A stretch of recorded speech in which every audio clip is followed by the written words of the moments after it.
Good morning, all of you. Today I am explaining the chapter on commercial banks and its function. Now, the first thing when we talk about commercial bank is the definition of commercial bank. Any financial institution can be a banking institution only when it performs two functions: accepting the deposits and advancing loans. Now, let us take an example: post offices. These are not considered as banks as they do not perform the function of lending. They do not give advance loans, although they accept the deposits from the public. Similarly, you have a case of LIC, UTI. They are not banks because they do not accept deposits from the public, although they perform the function of lending money. तो कोई भी financial institution जो है वो bank नहीं हो सकता. Bank होने के लिए आपके पास ये दो चीजें हैं जो इसके जो है मेन फंक्शंस कहलाते हैं, जिनको हम कहते हैं primary functions. Primary functions are two functions which are accepting deposits and giving loans. अब हम स्टार्ट करते हैं accepting deposits का. फर्स्ट फंक्शन जो है वो आपका accepting deposits. डिपॉजिट्स जो है वो आपके कितने तरीके के होते हैं? डिपॉजिट्स आपके होते हैं तीन तरीके के. एक होता है आपका करंट अकाउंट डिपॉजिट और डिमांड डिपॉजिट. इसे डिमांड डिपॉजिट इसलिए कहते हैं कि जिसके अकाउंट में ये पैसा है वो जब डिमांड करे तो पेमेंट हो सकता है. फिर आपके पास होता है फिक्स डिपॉजिट और टाइम डिपॉजिट, जो किस टाइम के लिए होते हैं, और savings deposit. Let me explain them one by one. जो करंट अकाउंट डिपॉजिट्स और जो डिमांड डिपॉजिट्स होते हैं, ये वो डिपॉजिट्स होते हैं which are repayable by the banks on demand. Generally जो आपके जो है बिजनेस क्लास होती है वो अपने बिजनेस ट्रांजैक्शंस के लिए करंट अकाउंट यूज करते हैं. और ये जो करंट अकाउंट जो वो यूज करते हैं, इस करंट अकाउंट में जो है इसकी कुछ चीजें होती हैं.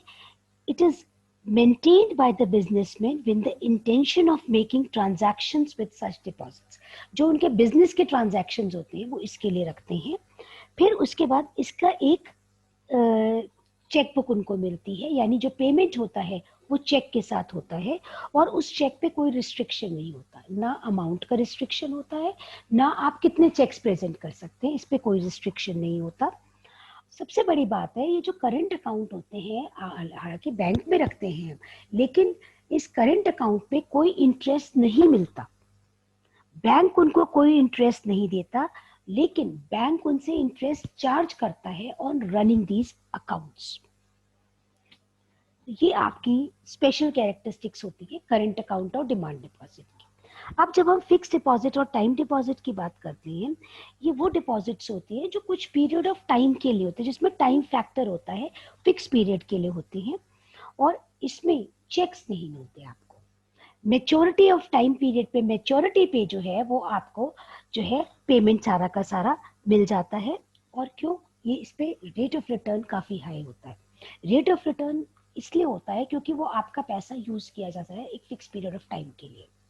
फिक्स डिपॉजिट और टाइम डिपॉजिट में ही एक होता है आपका रेकरिंग डिपॉजिट, जो आपका फिक्स डिपॉजिट की तरह ही होता है, लेकिन इसमें वन टाइम पेमेंट नहीं किया होता है. वन टाइम हम डिपॉजिट नहीं देते हैं, हम डिपॉजिट को ब्रेक कर करके देते हैं, तो वो आपका रेकरिंग डिपॉजिट हो जाता है. रेट ऑफ इंटरेस्ट उसमें डेफिनेटली कम मिलता है फिक्स डिपॉजिट से. अब फिक्स डिपॉजिट जो है ये आप मेच्योरिटी के टाइम पे से पहले अगर आप इसको जो है तोड़ते हैं, आप पैसा लेना चाहते हैं, कोई आपकी मजबूरी, आप पैसा लेना चाहते हैं फिक्स डिपॉजिट से, तो उस केस में आपको जो इतना इंटरेस्ट ड्यू होता है उतना नहीं पे मिलता, उससे आपको कम मिलता है. जो तीसरे तरह का डिपॉजिट होता है वो आपका होता है सेविंग्स डिपॉजिट. और सेविंग्स डिपॉजिट जो हम जनरल पब्लिक है वो रखती है. ये थोड़ा मिक्स फीचर्स होते हैं इसके अंदर करंट अकाउंट और फिक्स डिपॉजिट के. इसमें चेक मिलता है, आप पैसा विड्रॉ कर सकते हैं जब आप चाहें, लेकिन कितने अमाउंट विड्रॉ कर सकते हैं और कितने बारी कर सकते हैं, इस पे कुछ रिस्ट्रिक्शंस होती हैं, ताकि जो आपकी फ्रीक्वेंसी, जो आप बारी बारी आप पैसा निकाल रहे हैं.